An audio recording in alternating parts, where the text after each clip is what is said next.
Before you do anything else, I want you to imagine something for a second. Picture the last piece of fruit you ate. Now, ask yourself one simple question. Did that fruit help your blood sugar or quietly spike it?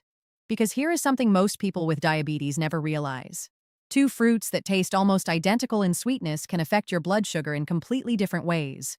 One keeps glucose stable. The other can spike it as fast as a dessert. And the shocking part, most people have been taught to treat all fruit exactly the same. That assumption is where the real problem begins. And the reason this matters so much right now is that blood sugar management is not just about avoiding obvious sweets. It is about understanding the hidden mechanics of foods that society calls healthy. Because some of the biggest blood sugar disruptors in modern diets are sitting in the fruit bowl right now, disguised as good choices. Today, after more than 2 decades working with patients managing diabetes and insulin resistance, I am going to walk you through exactly which fruits support stable blood sugar and which ones require real caution. No fear, no confusing charts, just clear science you can actually use. My name is Dr. Megan Foster. I've spent over 20 years working directly with patients managing diabetes, prediabetes, and metabolic disease. And one of the most frustrating things I see consistently is how much unnecessary confusion exists around fruit. Patients come in genuinely afraid of eating an apple. They have been given contradictory advice by doctors, nutritionists, family members, and the internet. And none of those sources ever explain the actual biology of why one fruit behaves differently from another inside your body. Here's something important to say before we go any further. The fear of food is its own health problem. Chronic stress around eating elevates cortisol, and elevated cortisol directly raises blood glucose. So, ironically, the anxiety some people develop around managing their blood sugar can itself make blood sugar harder to manage. Understanding the science reduces that psychological stress, which has a direct and measurable effect on metabolic health. Knowledge is genuinely therapeutic here. Think about when eating fruit was simple. An apple after school, strawberries in the summer, a banana before a sports game. No one tracked glycemic numbers or worried about glucose spikes. Food was just food. But at some point, things shifted. A diagnosis arrived or a warning from a doctor. And suddenly, every food choice feels like a calculation. Should I eat this? Will this spike my sugar? Is this on the safe list? That constant mental weight is exhausting. And the confusion was never your fault. The information you were given skipped the most important piece. Here's what that missing piece actually is. Your bloodstream is like a highway. Sugar is the traffic. Some foods release sugar slowly. I couldn't like cars entering one at a time. Traffic flowing smoothly. Your body processes it steadily. Insulin responds calmly, and blood glucose stays in a healthy range. Other foods release sugar all at once, like every on-ramp opening simultaneously. Suddenly there is a surge, and the whole system is overwhelmed. That surge is a glucose spike, and your body works hard to manage it. Sometimes too hard, which is where the long-term problems begin. But here is what most explanations leave out. It is not just the spike itself that causes harm. It is the crash that follows. When blood sugar rises sharply, your body releases a surge of insulin to bring it back down. Sometimes that insulin response overshoots. Blood sugar drops quickly. Sometimes lower than it was before the spike. That drop triggers hunger, fatigue, cravings, and brain fog. It is why people feel energized 30 minutes after a sugary meal and then exhausted and hungry an hour later. That cycle, spike, overshoot, crash, craving repeated day after day, is one of the most damaging patterns in metabolic health, and fruit can either support you or quietly contribute to that cycle depending entirely on which fruits you are choosing. Now, let me explain how that cycle damages the body over time, because most people only know that blood sugar spikes are bad, but not specifically why. Every time blood glucose rises sharply, your pancreas is called on to produce a rapid burst of insulin. Over months and years of repeated spikes, that constant demand gradually strains the insulin-producing cells in the pancreas. This is one of the mechanisms that drives the progression from prediabetes to full type 2 diabetes. The other mechanism involves your cells themselves. When insulin repeatedly signals a cell to let glucose in, a cell that has been bombarded with that signal over and over starts to respond less.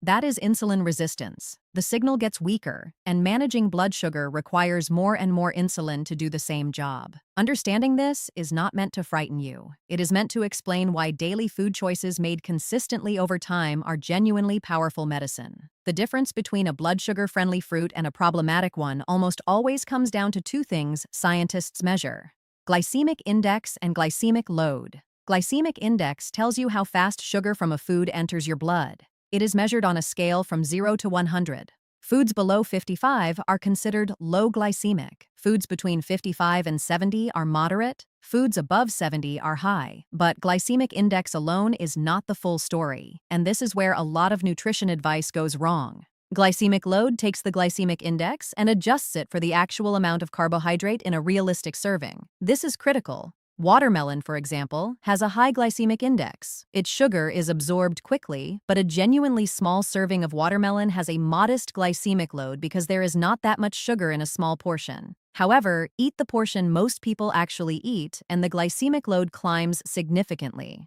This is why both numbers matter and why portion context is everything. Now, I want to show you the research behind this because this is not just clinical opinion. Long-term nutrition research has consistently found that whole fruit consumption is associated with better metabolic outcomes, lower rates of type 2 diabetes complications, better glucose regulation, and reduced cardiovascular risk. One large data set from Harvard School of Public Health tracked over 180,000 participants for more than 20 years. Certain whole fruits were consistently associated with better glucose regulation, but fruit juices, even 100% fruit juice, were not. The difference was not the sugar content. It was the fiber, water content, and plant compounds that change how the body absorbs and processes that sugar. Remove the fiber, and a piece of fruit can behave almost like a sugary drink. Keep the fiber intact, and the body handles it completely differently. There is also a dimension most people never hear about. When you eat whole fruit, the fiber feeds your gut microbiome, the trillions of bacteria in your digestive system. A healthy microbiome produces compounds called short-chain fatty acids when it processes fiber, and these have been shown to directly improve insulin sensitivity. Eating high-fiber fruits is not just slowing sugar absorption in the moment, it is gradually improving your body's ability to handle sugar over time. That long-game benefit is one of the most compelling reasons to prioritize whole fruits consistently. There is one more layer worth understanding before we get into the list. Not all sugars inside fruit behave the same way. Fruit contains a mixture of glucose, fructose, and sucrose in varying proportions. Glucose enters the bloodstream directly and raises blood sugar quickly. Fructose is routed through the liver, and while it does not spike blood glucose as sharply in the short term, chronically high fructose intake can over time increase liver fat, raise triglycerides, and contribute to insulin resistance.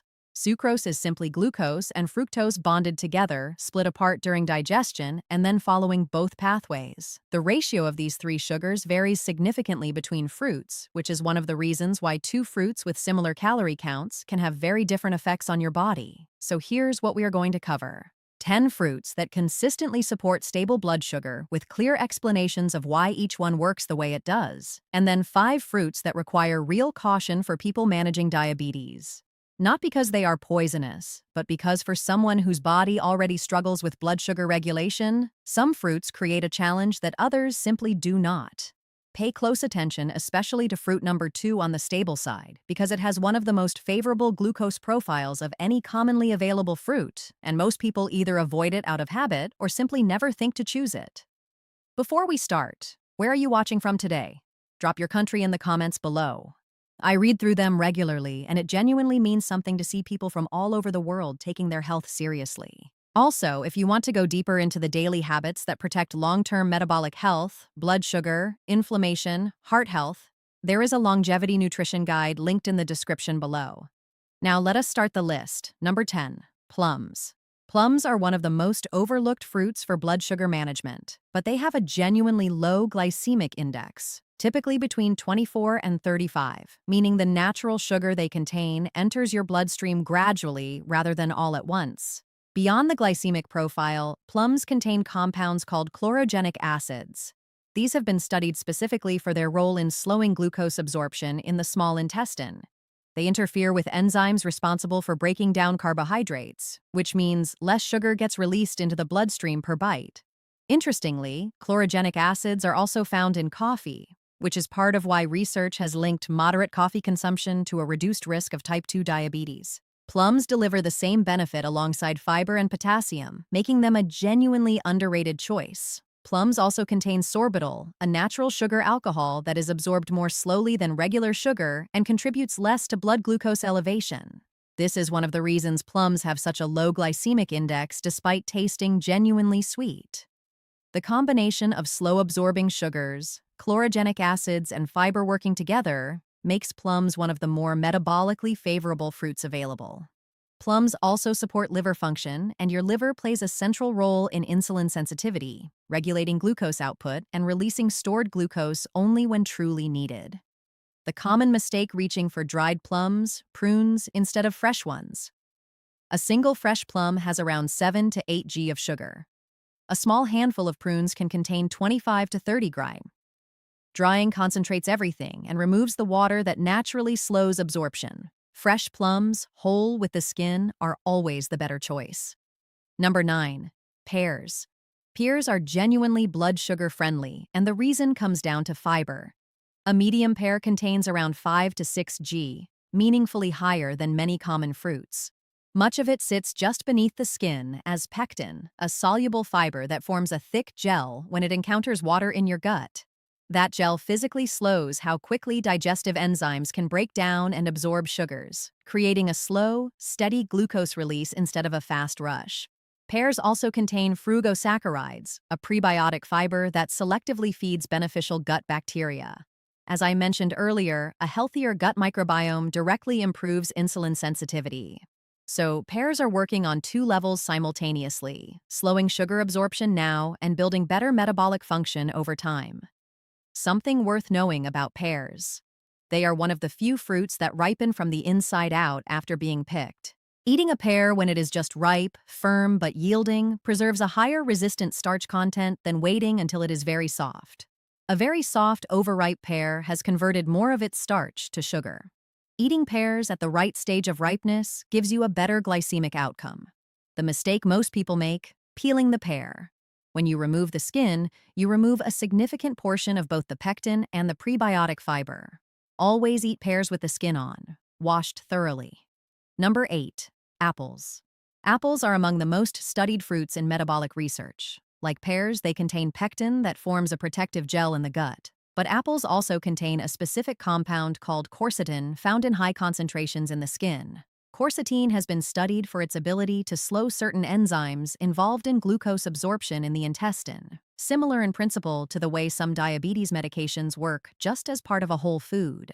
Research has also linked quercetin to improved function of the pancreatic cells that produce insulin and to reduced inflammation in fat tissue, which matters because inflamed fat tissue is a known driver of insulin resistance.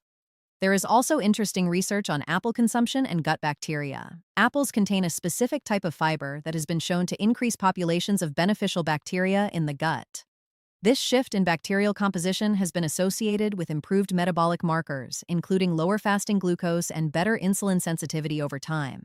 This is why the whole apple skin, flesh, and all is genuinely different from apple products in any other form. Apple juice removes nearly all the fiber. What remains is concentrated fruit sugar in liquid form, absorbed rapidly without any buffering. Studies show apple juice can cause a blood sugar spike nearly identical to a sugar-sweetened beverage. Always choose the whole fruit.